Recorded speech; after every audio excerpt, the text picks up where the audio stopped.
Hi everyone and welcome back to Sucre and Sweet. I hope you are all doing well.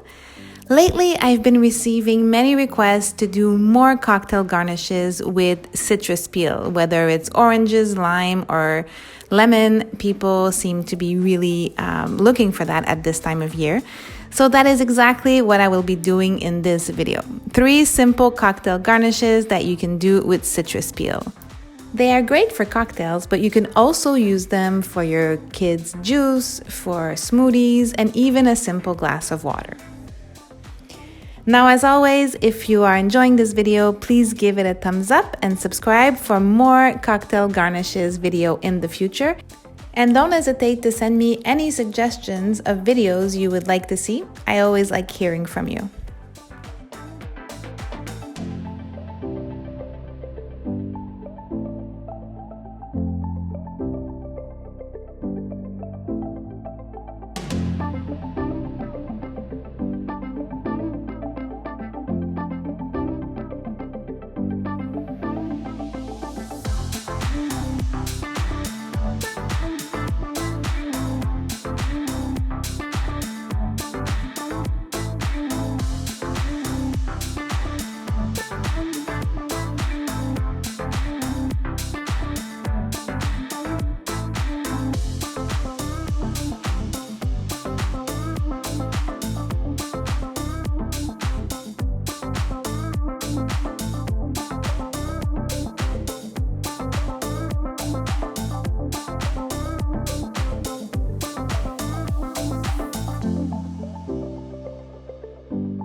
Thank you for watching, and I will see you in my next video.